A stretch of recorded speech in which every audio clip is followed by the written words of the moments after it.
you know that you've got 4 miles of tubing in your stomach? Beg your pardon?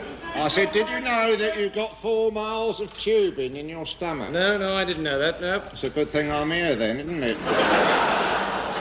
You've got 4 miles of tubing in your stomach, all coiled up very tightly. It has to be coiled up very tightly, otherwise the people in charge would never be able to cram it all in.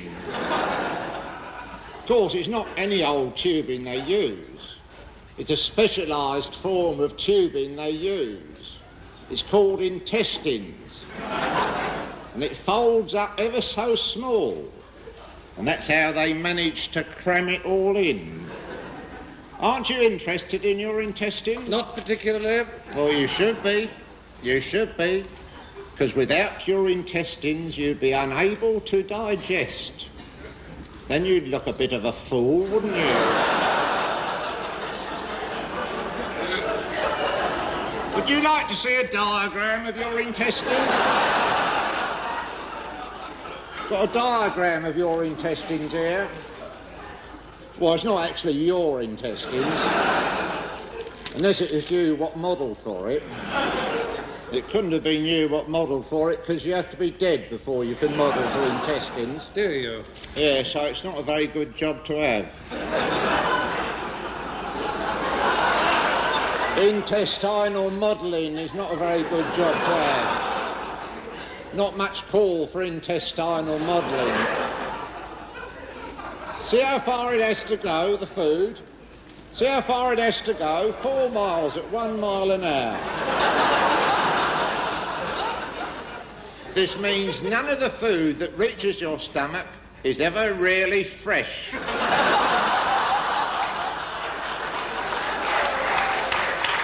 It's all at least 4 hours old. Fancy that. No, I don't fancy that. Thank you very much indeed. I do not fancy that at all. I do not fancy that in the least tiny bit. I'll tell you another interesting fact, though. It's about the whale. Did you know that the whale is not really a fish? It's an insect.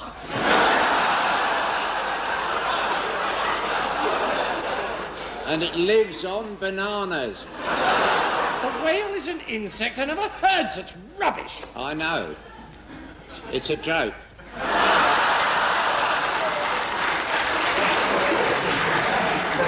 But I will tell you an interesting fact. It's about the grasshopper. The interesting fact about the grasshopper is its disproportionate leaping ability due to its powerful hind legs. Hop, hop, hop it goes, all over arable land. That is land what is actually tilled by Arabs. And I'll tell you the interesting fact about the Arab. The interesting fact about the Arab is he can go for a whole year. He can go for a whole year on 1 grain of rice. That's amazing, isn't it? All he needs is 1 grain of rice a year. A whole year on 1 grain of rice? No. That's the mosquito. Now, I'll get those muddled up because they're next door to each other in the dictionary. What are? Mosquito and mosques. But the interesting fact about the giraffe is this. If the giraffe could leap pound for pound as high as the grasshopper, they'd avoid a lot of trouble.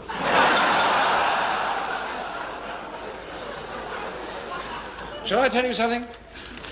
You're one of the most boring, tedious, uninteresting, monotonous, flatulent, flat-headed, cloth-eared, swivel-eyed, fornicating little gits I ever nailed on.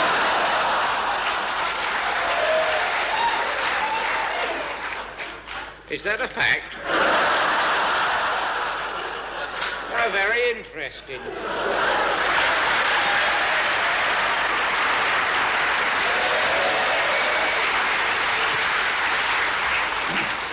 Ladies and gentlemen, a lot of famous people from all over the world were asked to contribute their services to the show.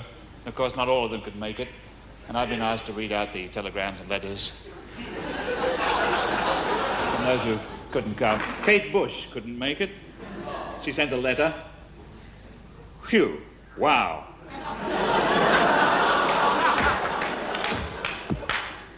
I'm not even a proper singer, really, so what can I say? Phew. I mean, I don't know, but I think you're right, you know? Does that help? I only know the answers to questions like, how do you get your lips looking like that? I eat jam with a wooden spoon, personally. Perhaps you can raise some money selling my new lyric about Lady Macbeth. Phew. Please find it enclosed. Do you know? Love, Kate. And her lyric about Lady Macbeth is indeed enclosed, and it goes like this. Out, damn Spot.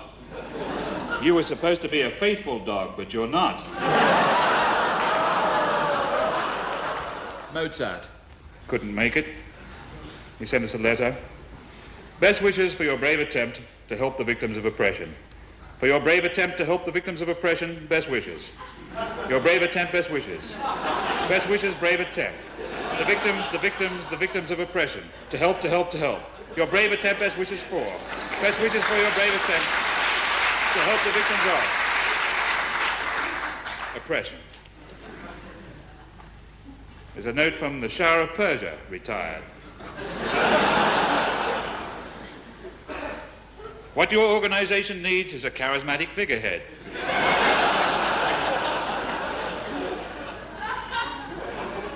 Someone who can command unquestioning obedience. I won't make the same mistake as I did last time. It's no use employing psychopathically cruel secret police who leave a lot of burned and mangled bodies lying around. One needs to employ psychopathically cruel secret police who leave no evidence at all. And it's signed Muhammad Rajes Pahlavi, Shahanshah, Light of the Aryans, all reasonable offers considered.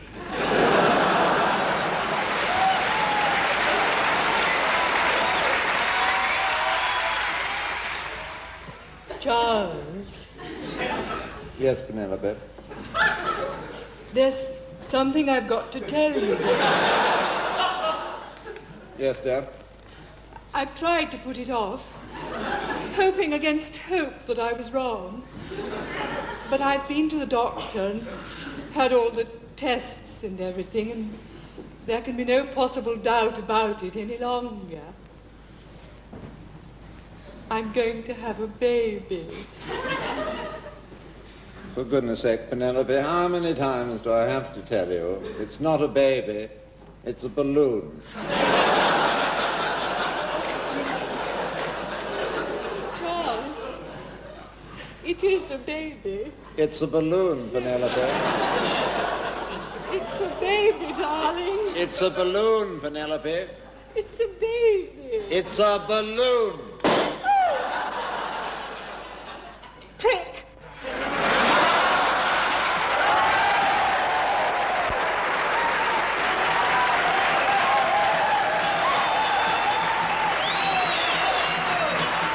Ever since I was a young boy, I played the silver ball. From Soho down to Brighton, I must have played them all. I've never seen anything like him in any amusement hall. That deaf, dumb and blind kid sure plays a mean pinball.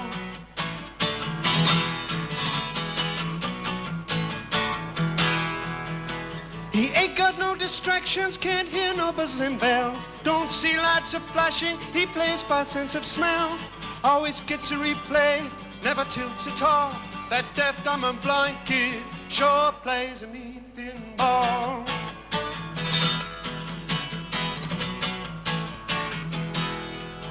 He's a pinball wizard, has to be a twist. A pinball wizard's got such a supple wrist.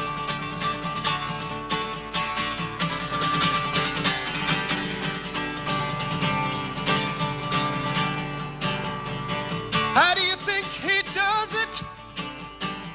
What makes him so good? Even on my favorite table, he can beat my best. His disciples lead him in, he just does the rest. got crazy flipper fingers. I've never seen him fall. That deaf, dumb, and blind kid sure plays a mean pinball.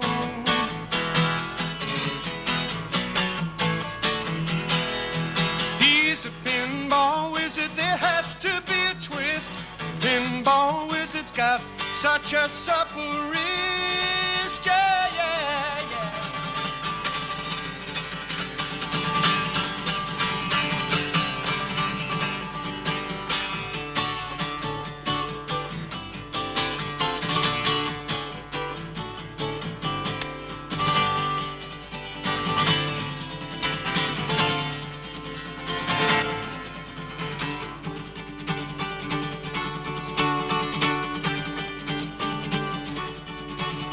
Even on my favorite table, he can beat my best. His disciples lead him in, and he just does the rest.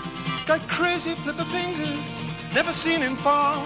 That deaf, dumb, and blind kid, yeah, yeah.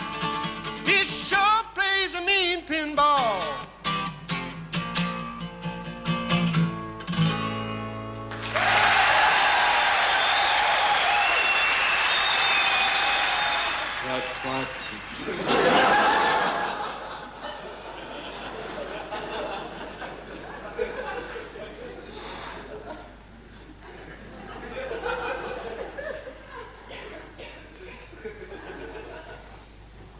Ainsley.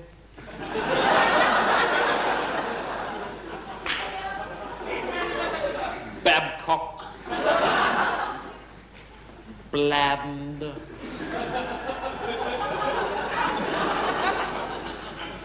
Harthorse. Dint.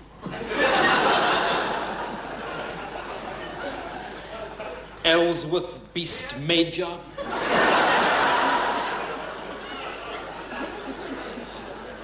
Ellsworth Beast Minor. I have a detention book.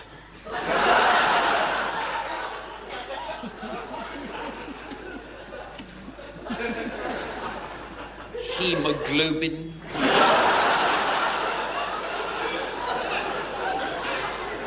Kosygin. Loudhailer. Mattock. Nancy Boy Potter.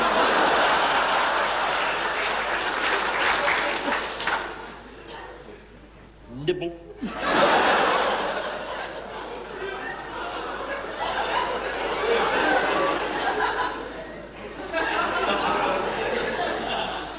Orifice.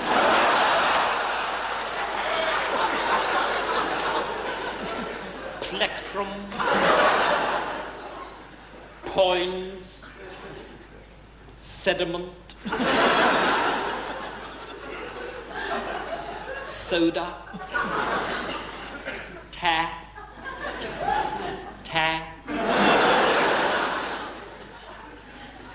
Under manager. Zob.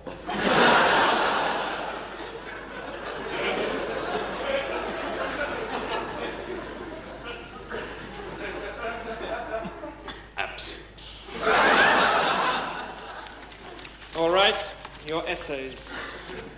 Discuss the contention that Cleopatra had the body of a roll-top desk and the mind of a duck.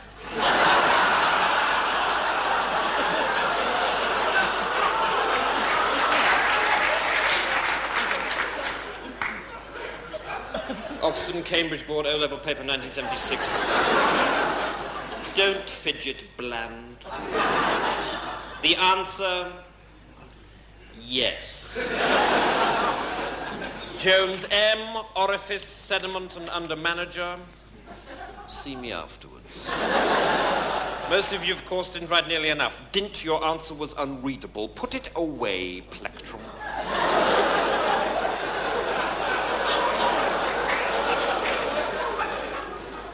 If I see it once more, this period plectrum, I shall have to tweak you.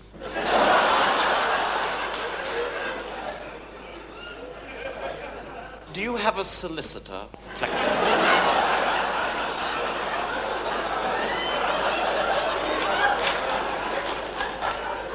You're lying, Plectrum, so I shall tweak you anyway.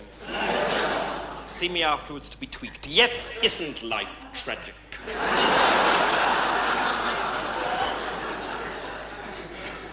Don't sulk, boy, for God's sake. Has Matron seen those boils?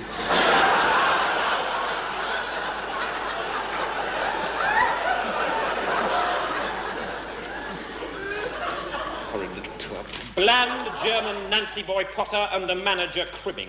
Under manager answer upside down. Do you do it deliberately under manager? You're a moron under manager, what are you? A carbuncle on the backside of humanity. Don't snigger, Babcock. It's not that funny. Antony and Cleopatra is not a funny play. If Shakespeare had meant it to be funny, he would have put a joke in it.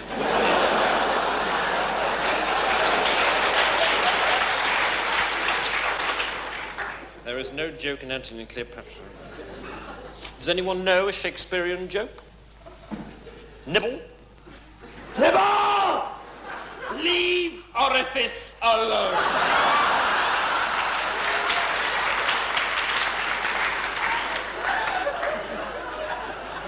What a lot. Right, for the rest of this period, you will write about Enobarbus. Under manager, just try and write Enobarbus. Either way up, boy, I'm not bothered. Usual conditions, no conferring, no eating, no cheating, no looking out of windows, no slang, no slide rules. Use ink only, via a nib, if possible.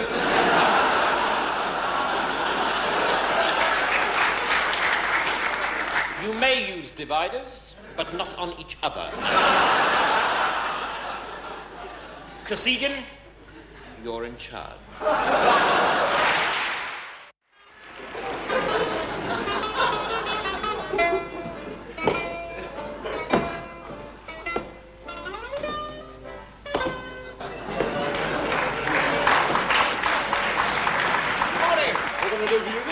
Sitting in the public library in Thurman Street just now, skimming through Rogue Herries by Hugh Walpole, when I suddenly came over all peckish. Peckish, sir? Esurient. Hey! all hungry like. Ah, hungry, sir, yes. In a nutshell, so I thought to myself, a little fermented curd would do the trick, so I curtailed my Walpoling activities, sallied forth and entered your place of purveyance to negotiate the vending of some cheesy comestibles. Come again? I want to buy some cheese. Oh, sorry. I thought you would come to complain about the bouzouki player, sir. Oh, heaven forbid. No, I'm one who delights in all manifestations of the Terpsichorean muse. Oh. No, then, my good man. Some cheese, if you please. Oh, yes, sir. What would you like? How about a little red Leicester? I'm afraid we're fresh out of red Leicester, sir. Never mind. How are you on Tilsit? Oh, never have it at the end of the week, sir. Always get it fresh on Monday. Tish. No matter. Well, then, stout yeoman. 4 ounces of Caerphilly, if you please. Been expecting it for 2 weeks, sir. It's been on order. Expecting it today, sir. Oh, it's not my lucky day, is it? Bel Paese? No, sir, sorry. Red Windsor? Normally, sir, yes. Today the van broke down. Stilton? No. Gruyere? Emmental? No. A little Norwegian Jarlsberger, perhaps? No. No. No. Lipton? No. Lancashire? No. White Stilton? No. Danish Blue? No. Double Gloucester? No. Leicester? No. Dorset Blue Vinny? No. Roquefort? Hollebeck? Porcelain? No. Saint-Paulin? Carré de l'Est? Brestler? Bourse? Brie? Camembert? Oh, yes. We do have some camembert, sir. Yes. You do? Oh, yes. Excellent. It's a bit runny, sir. Oh, I like it, Ronnie. Actually, it's very runny, sir. No matter, fetch hither a camembert de la Belle France. I think it's much more runny than you like it, sir. I don't care how fucking runny it is. Hand it over with all speed. Yes, sir, certainly, sir. Oh! What now? The cat's eaten it. Has it? She, sir. Edam? No. Gouda? No. Caithness? No. Smoked Austrian cheese? No. Japanese sage dog? No. You do have some cheese? Oh, yes, sir. Cheese shop, sir. We got, No. Don't tell me. I'm keen to guess. Wensleydale. Yes, sir. Good. Well, I'll have some of that then, please. Oh, sorry, sir. I thought you were talking to me, sir. That's my name, sir. Arthur Wensleydale. Greek feta cheese? Not as such. Gorgonzola? No. Parmesan? No. Mozzarella? No. Pickle creme? No. Danish Finbo cheese? No. Czechoslovakian goat's milk? Venezuelan beaver cheese, perhaps? Not today, sir, no. How about cheddar? I don't got much call for it around here, sir. Not much call for it. It's the single most popular cheese in the world. Oh, not around these parts, sir. And what, pray, is the most popular cheese round these parts? Ilchester, sir. Is it? Oh, yes, sir. Quite staggeringly popular in the Manor Square. Is it? Yes, sir. #1 bestseller. Ilchester, eh? Yes, sir. All right, I'm game. Have you got any? He asked, expecting the answer no.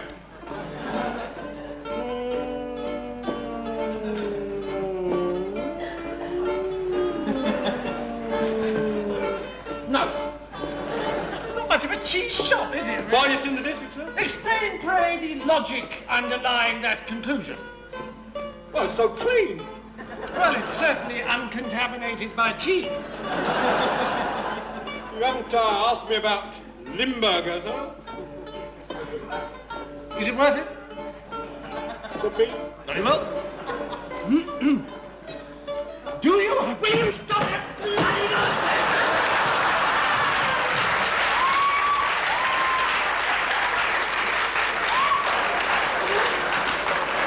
Told you so.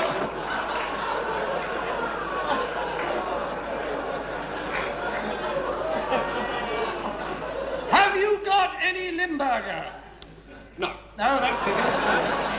Should have seen that one coming, shouldn't I? Tell me, do you have any cheese here? Yes, sir. You do? None? No, not a scrap. Now, I'm going to ask you again. And if you tell me that you don't have any cheese here at all, I'm going to kill you.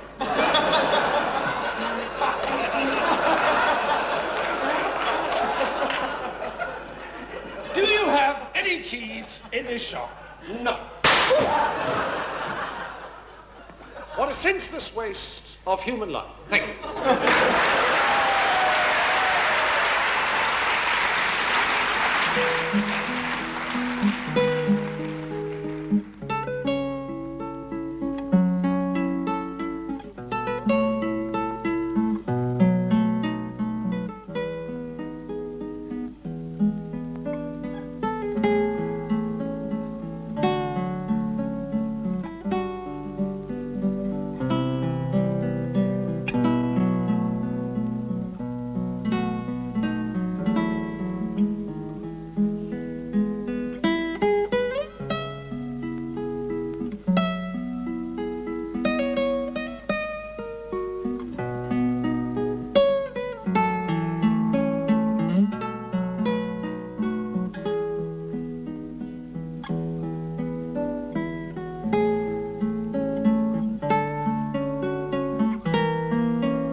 sensation seekers, and the below decks part of the proceedings has begun. The typically wild fashion as Sylvester McCoy, human bomb, literally launches himself out there into the ponders.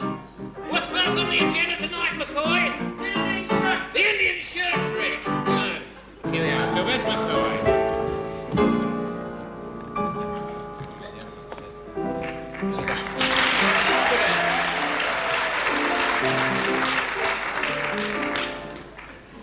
Now, what's your name? Phil. Phil, yes. Can I call you Phil? You call me Mr. McCoy, right? Now, would you unbutton your cuffs, please? Asking the gentleman to unbutton his cuffs. Right. Unbutton the top button. Yes, asking the gentleman to unbutton his top button.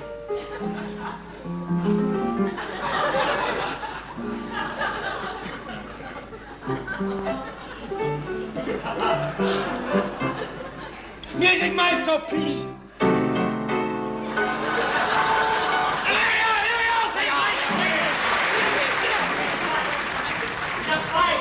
I survived 8 years ago. It's the same man.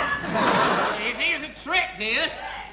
Do you accept the challenge, McCoy? Yes! Okay.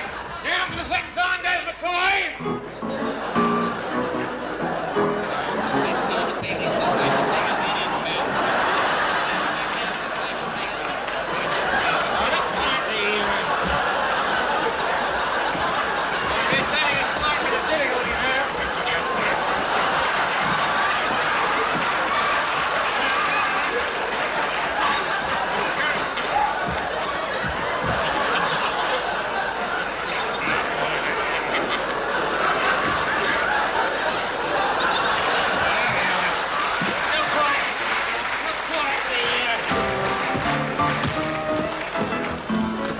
The success of the first time, but here we are. So that's the Indian shirt trick. Here you are, small person here. Just handed me a 4-inch nail. Like the sensation seeker down there to examine that nail. That's right, nails, gentlemen. 4-inch. That's right. 4-inch nail. Dettle. I need it.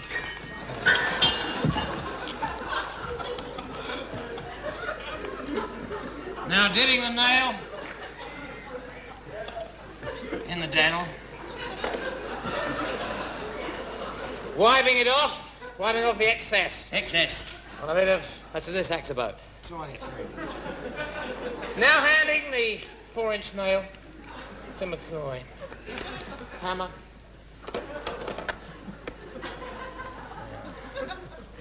All right, sensation seekers. So Wes McCoy is now going to attempt to hammer a 4-inch nail into his head.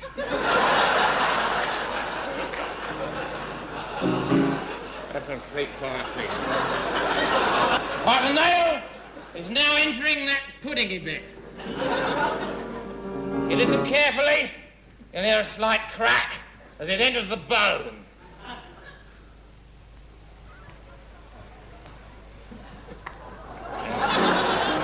The arsonist McCoy is assisting a 4-inch nail into his face.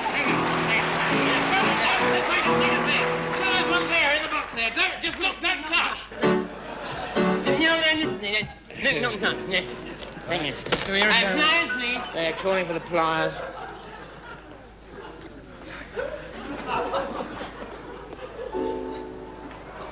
Now we're drawing the nail.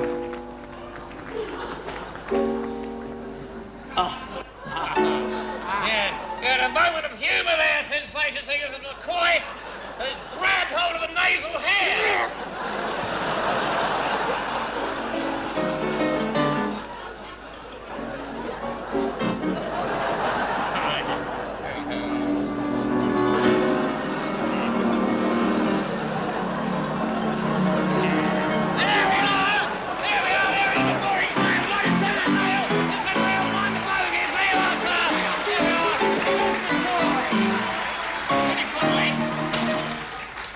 Chain. Pair of Metropolitan Police handcuffs. Sylvester McCoy.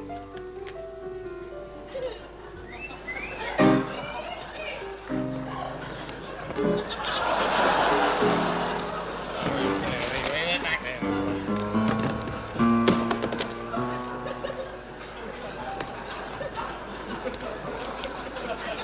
chain him up there. Chain him up there, David. See ya? Chaining him up here in the Metropolitan Police handcuffs. David Rappaport! As a brother. Not the smallest man in the world, but fucking close. Marcel here has bolted a fork to the front of the train. McCoy here bound in a 20-foot length of steel chain, an Amos padlock. We're going to allow McCoy 3 revolutions of the train, then the signals will go, Marcel will throw the points, and that train plus fork will go hurtling into the heart of McCoy.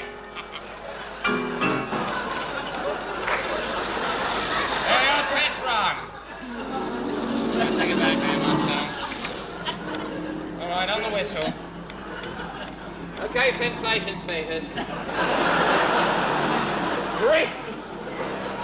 3 revolutions on the whistle.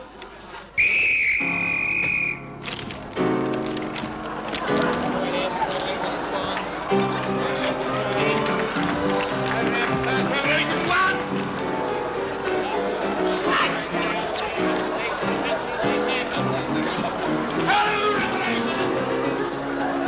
Here we go, revolution number 3. The signal's gone, the points are blown, and down it comes with the points to the new angle.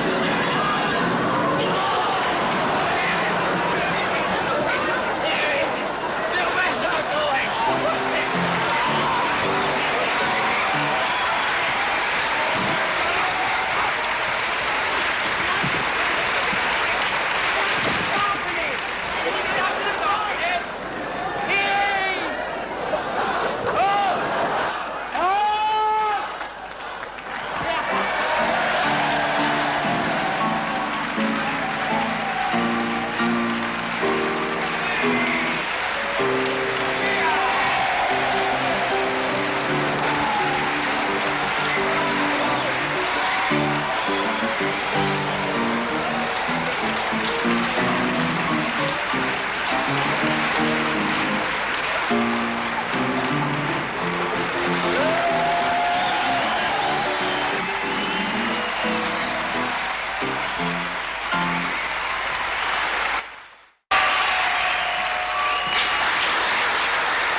And what else? Well, I've been guilty of the sin of anger. I shouted at the children several times during the past week, as thou hast of course seen with thy all-seeing eye, and no doubt heard with thy all-hearing ear. And then again, I've committed malice on a number of occasions. I was definitely trying to hurt my sister's feelings that time. I mean on Tuesday. When my sister... this is my younger sister, Janice, I'm talking about, the one who lives just outside Watford. Well, of course, thou knowest which sister I mean. I always forget that with thy all-knowing mind, thou knowest perfectly well what I mean. Far better than I do, in fact. Anyway, I was only went to see her on Tuesday, my sister, because I was over in that direction anyway, visiting Mother in the nursing home, which, as thou knowest, I try to do at least once a week. I mean, not that I want to boast about it or anything. It's the very least I can do. I feel terrible about not having her at home, as thou knowest. Or was I just slipping that into the conversation like that to make thee think better of me? Well, thou knowest whether I was or not, and... If thou thinkst I was, I repent it at once, as I try to do with all my unworthy thoughts and actions. I didn't mean that to sound smug. Oh, dear. Where was I? Before I allowed myself to get sidetracked. Another of my faults, incidentally, for which I'm extremely sorry. I was in the middle of repenting something. Oh, well, thou knowest what I was going to say. So, if I can't remember, perhaps thou wouldst take it as repented all the same. Oh, I know, my sister.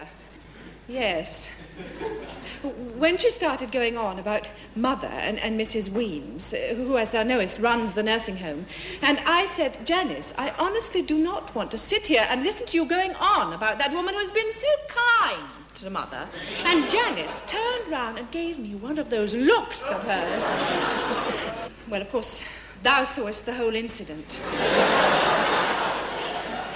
And when I told her how clever I thought her children's drawings were, thou weren't as fooled for a moment. Neither was she, of course. Anyway, I'm really and truly sorry about it. In fact, I've been brooding about it ever since.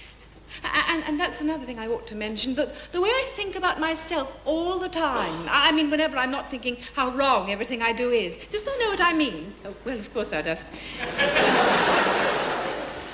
This seems to me to be my worst sin of all. I don't know whether thou wouldst agree with this assessment. I mean, what am I doing now? I'm talking about myself. But how can I confess this sin if I don't?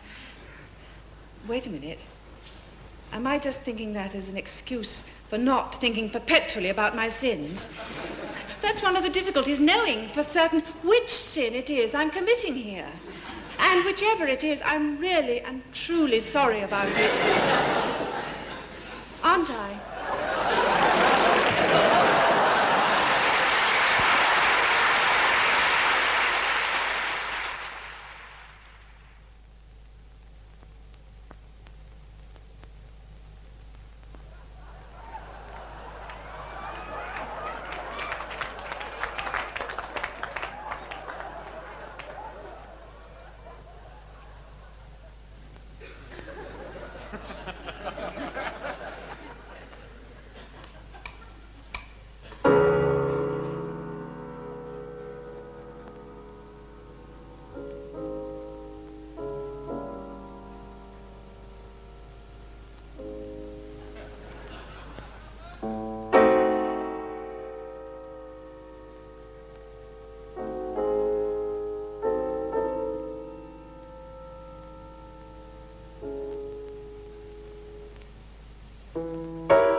welcome to another edition of The Name's the Game, in which selected members of tonight's audience come up here, are blindfolded by Susan, and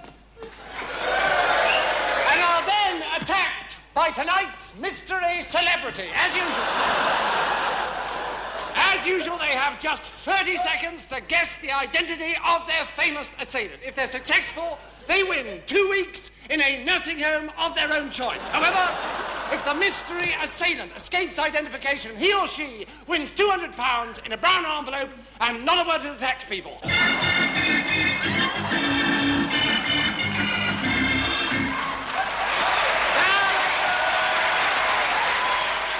Now let's get straight on with the fun. And could we have the first contestant, please?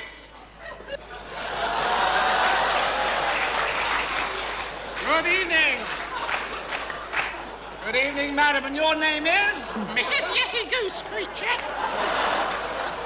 Good evening, Mrs. Yeti Goose Creature. Good evening, Brian. Well, you have a rather unusual name, Mrs. Yeti Goose Creature. Yes, I haven't know. It's Simon. Simon. Well, and who are you hoping to be attacked by tonight, Simon? Well, I had hoped for Alistair Cook. Oh, well, I wonder if you're going to be lucky. Now's the moment for the blindfold, please. Thank you, our special non-slip adhesive blindfold. Can you see anything now, Mrs. Yeti Goose Creature? No. Good, right, now. Now's the moment we can meet tonight's mystery celebrity.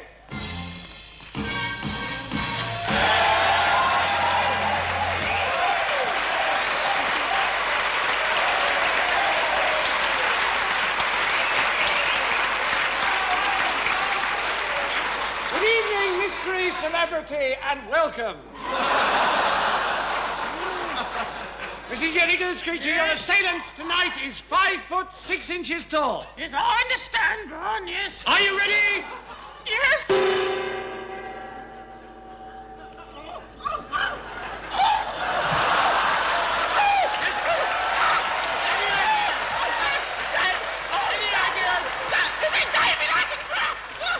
Not David Attenborough. Oh, it felt a bit like Dennis Healy. Not Dennis Healy. Tony Benn. Not Tony Benn. I know. Norman Scott. Not Norman Scott. Not Norman Scott. In that case, it must be Robin Day. Not Robin Day, but John Warmer. John Warmer with Robin Day. It's a well-known television celebrity. Well-known television celebrity. Sandy Gore. Not Sandy Gore, but very hot, very close. I'll give you a hint. Yes. He's female. Richard Baker. No, Richard Baker. And Richard Baker's wife. Not Richard Baker's wife. The Ripper, Angela the Ripper. No, nearly. Very, very near. Chrysler, Austin Morris, Hannah Morris, Hannah Ford.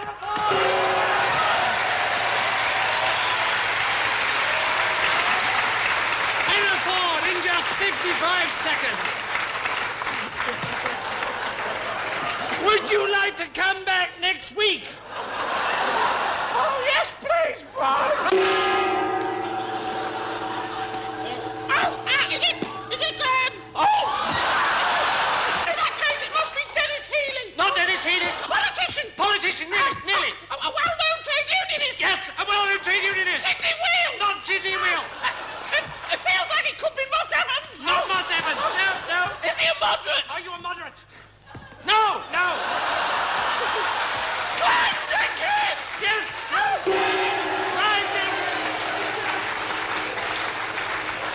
19 seconds. Well done, Mrs. Yeti Goose Creature. Would you like to come back again next week? Oh, yes, please, Brian.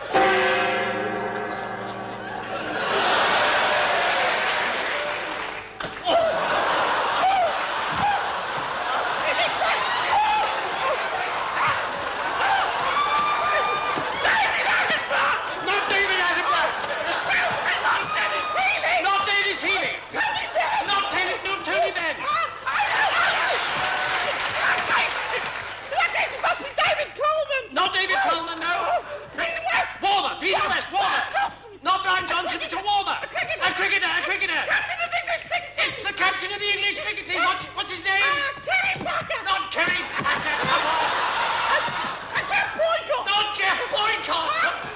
And the other one, Mike Browning.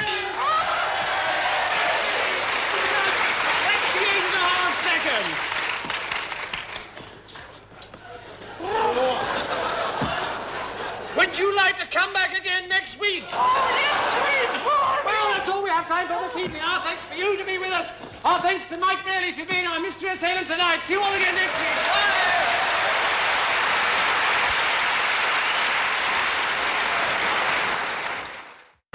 British police are the best in the world. I don't believe one of these stories I've heard about them raiding gay bars for no reason at all, lining the customers up by the wall, picking out people, knocking them down, resisting arrest as they're kicked on the ground, searching their houses and calling them queer. I don't believe that sort of thing happens here. You don't have to be gay to sing on this chorus, but it helps. Sing if you're glad to be gay.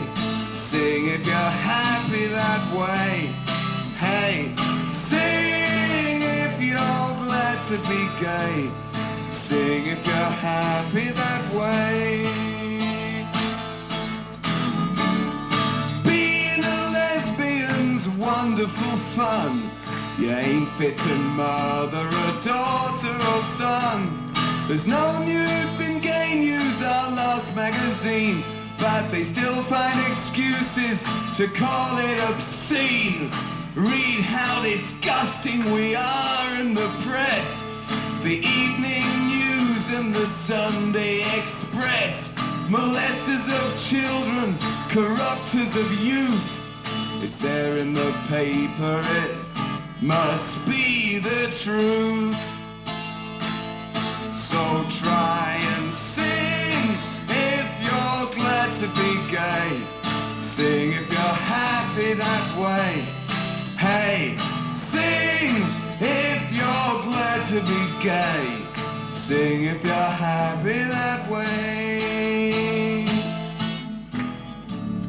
Have you heard the story about Peter Wells, who one day got arrested and dragged to the cells for being in love with a guy of 18? The vicar found out they'd been having a scene. The magistrate sent him for trial by the Crown. He even appealed, but they still sent him down. He was only mistreated a couple of years, 'cause even in prison they look after the queers. Better believe it. Sing if you're glad to be gay. Sing if you're happy that way. Hey, sing if you're glad to be gay. Sing if you're happy that way.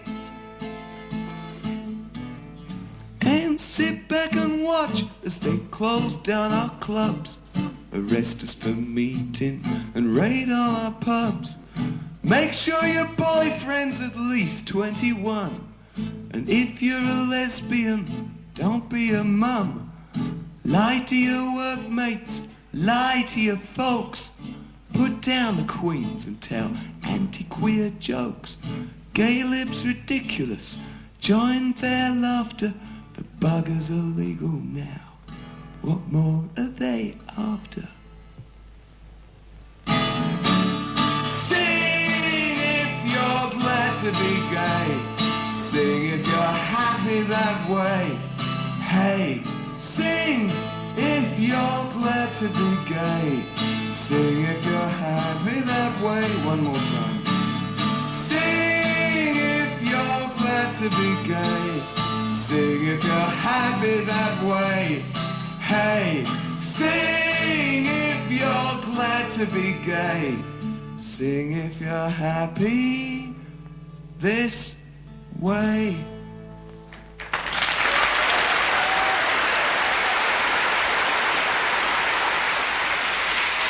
Ladies and gentlemen of the jury, it is my duty to advise you how you should vote when you retire from this court. In the last few weeks, we all heard some pretty extraordinary allegations being made about one of the prettiest, about one of the most distinguished politicians ever to rise to high office in this country, or not, as you may think. We have heard, for example, from Mr. Bexbissel, a man who, by his own admission, is a liar, a humbug, a hypocrite, a vagabond, a loathsome spotted reptile.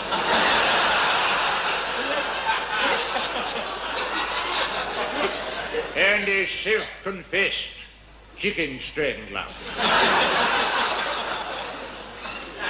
You may choose, if you wish, to believe the transparent tissue of odious lies which streamed on and on from his disgusting, greedy, slavering lips. That is entirely a matter for you.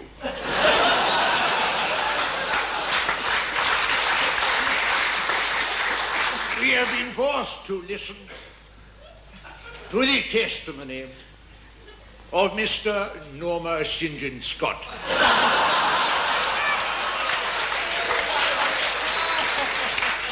A scoundrel, a parasite, pervert, a worm, a self-confessed player of the pink oboe.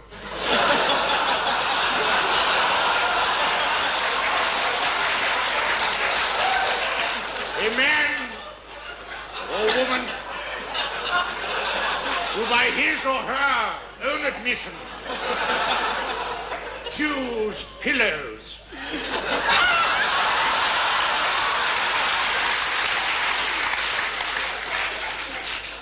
for kicks. You may believe him to be a vile, discredited, and embittered man, a more unreliable witness upon whose testimony to convict a man you may rightly think should have become Prime Minister of this country or President of the world. You may, on the other hand, choose to believe Mrs. Scott, in which case I can only say that you need psychiatric help. Of the type provided by Dr. Gleadle and the Gleadle tones. Over the evidence of the so-called hitman, Mr. Olivia Newton-John, I prefer to draw a discreet veil. He is, as we know, a man with a criminal past, but no criminal future.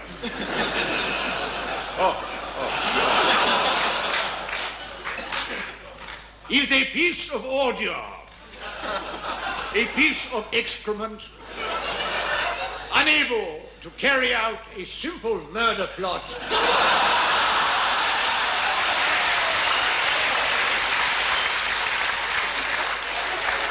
without cocking the whole thing up.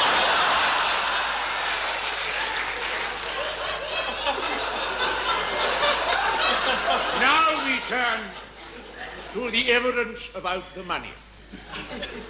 Now we've heard from Mr. Jack Hayward and Mr. Nadia Rickshaw, neither of whom, as far as I can gather, are complete and utter crooks. Though the latter is foreign, and is the thought, you might well think, would boil up poisonous biryanis in the middle of the night and keep you awake with his pagan limbo dancing.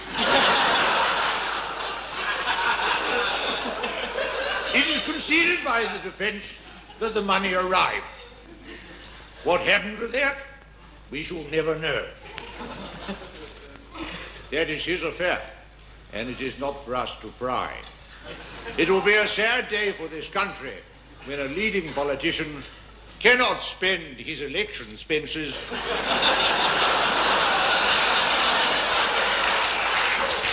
in any way he sees fit. One further point. You will have noticed that 3 of the defendants have chosen very wisely to exercise their inalienable right not to go into the witness box to answer a lot of impertinent questions.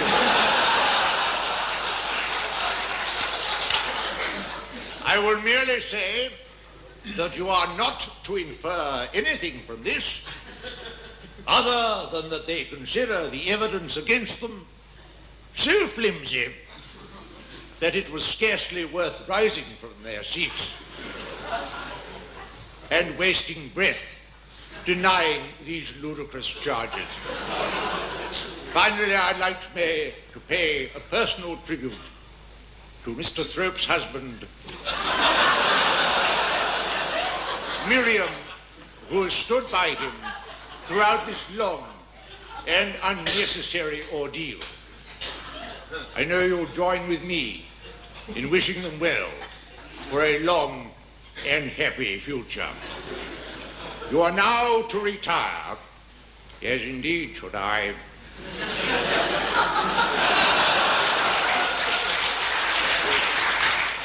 You are now to retire, carefully to consider your verdict of not guilty.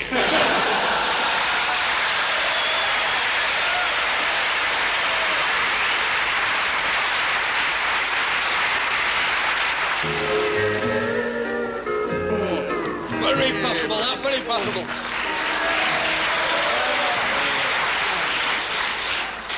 Aye, we can't beat a good glass of Chateau de Chasselet, eh, Josiah?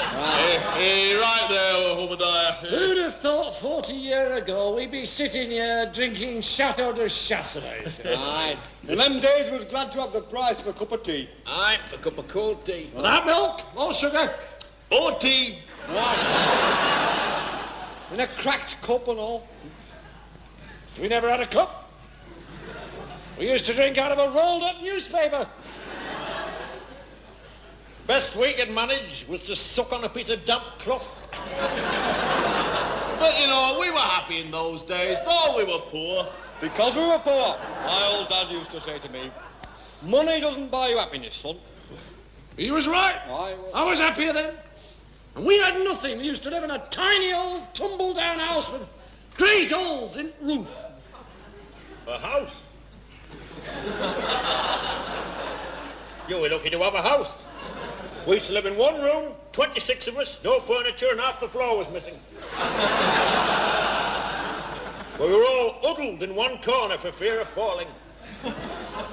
You were lucky to have a room. We used to have a living corridor. Oh, we used to dream of living in a corridor. Would have been a palace for us. We used to live in an old water tank at a rubbish tip.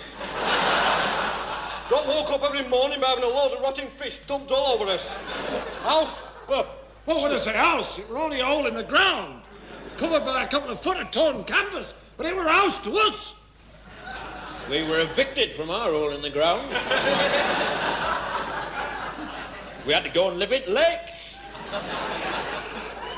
You were lucky to have a lake. There were 150 of us living in a shoebox in the middle of motorway. Cardboard box? Aye. You were lucky. We lived for 3 months in a rolled-up newspaper in a septic tank.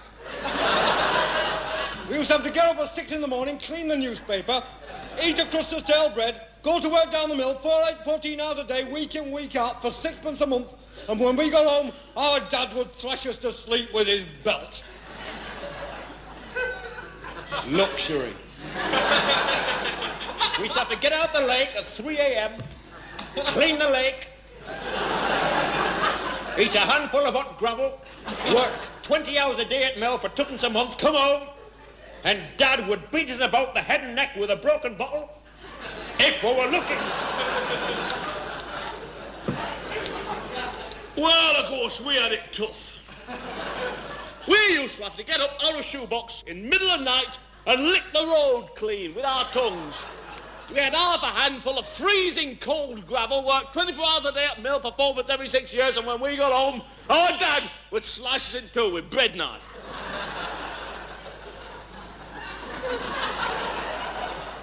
Right. I used to get up in the morning at 10:30 at night, half an hour before I went to bed. Eat a lump of freezing cold poison, work 28 hours a day at mill, and pay mill owner to let us work there. And when I got home, our Dad used to murder us in cold blood each night and dance about on our graves singing Hallelujah.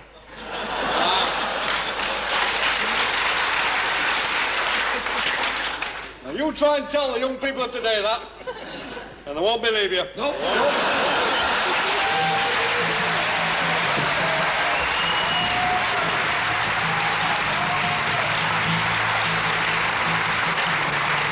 Fighting in the streets with our children at our feet, and the morals that they worship will be gone.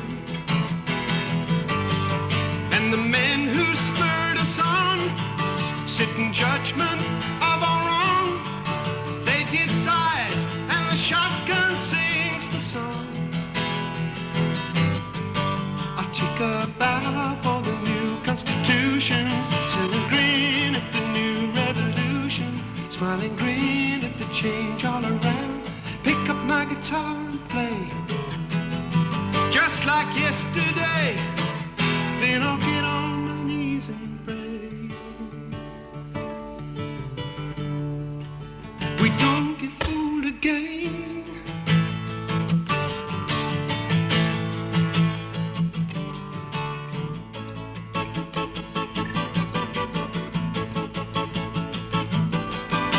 The change it had to come.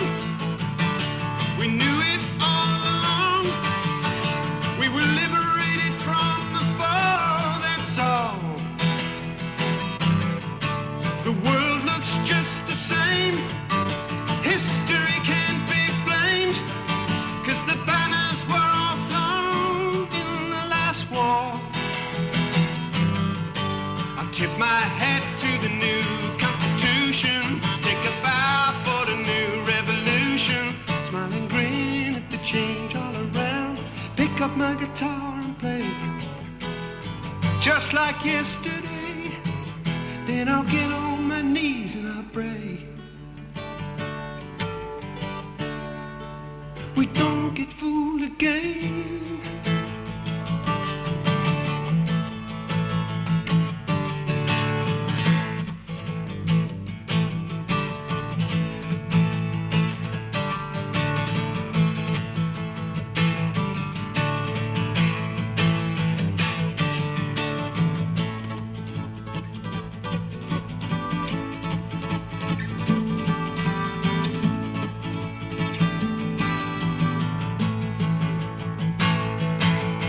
I move myself and my family aside.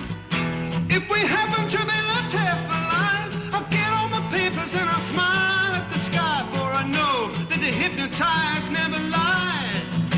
Do you?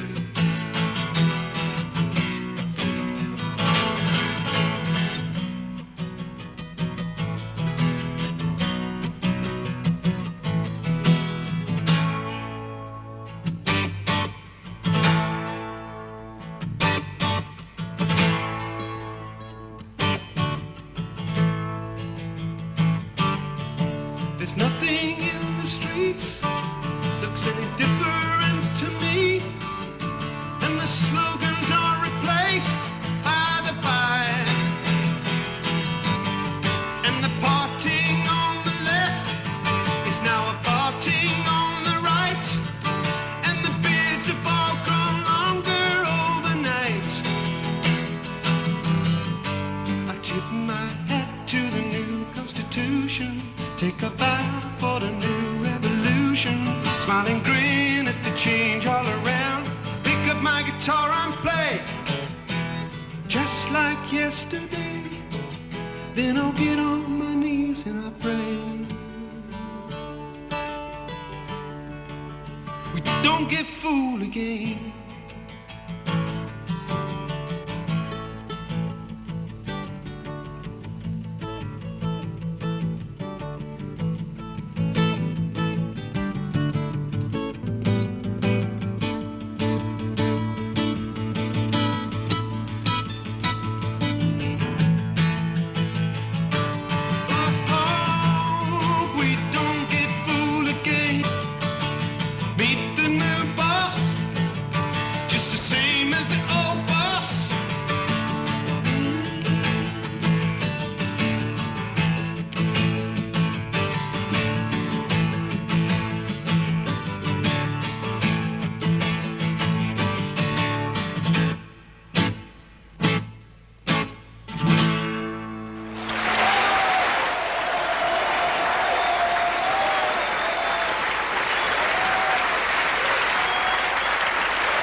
How will it be, this end of which I once heard you speak, brother Henning? How will it be? How will it be? How will it be? How will it be? It will be as 'twere a mighty rending in the sky, and the mountains shall sink and the valleys shall rise, and great shall be the tumult thereof, I should think.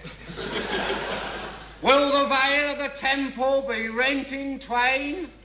Well, the veil of the temple's always rather dodgy, but should be rent in twain about 2 minutes before we see the sign of the flying manifest dancing on the firmament. And will there be a mighty wind? Certainly there'll be a mighty wind, if the word of God is anything to go by. Will this wind be so mighty as to lay low the mountains of the earth? Can't hear a blind word you say. You're speaking too softly for the human ear, which is what I'm equipped with. You'll have to speak a little more loudly, please. About this wind. No better, is it? I ask you to speak more loudly, and you speak more softly. A strange reaction from a follower. Or perhaps I'm very old-fashioned. Perhaps I'm very old-fashioned, expecting you to speak louder. Yes, you are. Come along. We haven't got all day till the end of the walk. Get on with it. Will this wind? We've heard that bit. We've all heard will this wind, haven't we? We've heard this, will this wind, quite enough, thank you very much. What will this wind is what we want to know. Not will this wind, we don't want to hear will this wind again, that would be a very tedious experience. What will this wind? Will this wind? Will this wind, yes. Be so mighty. Be so mighty. As to lay low. As to lay low. The mountains. The mountains. Of the earth. Of the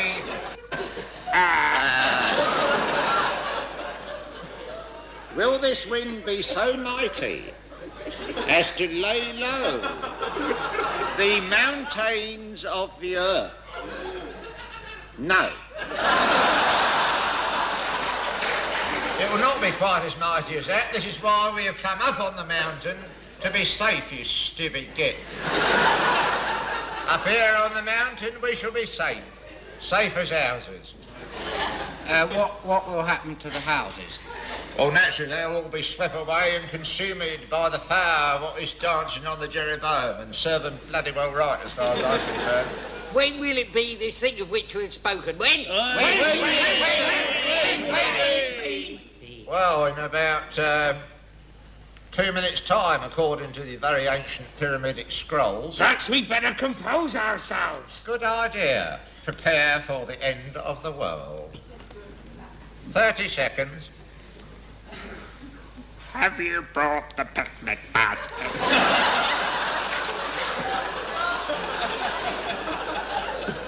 5, 4, 3, 2, 1.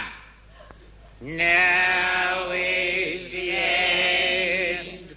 Perish the world.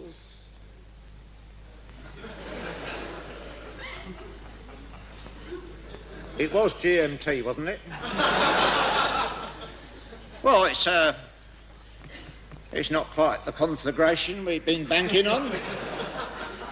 Never mind, lads. Same time tomorrow. We must get a winner one day. I think it was this bloke here.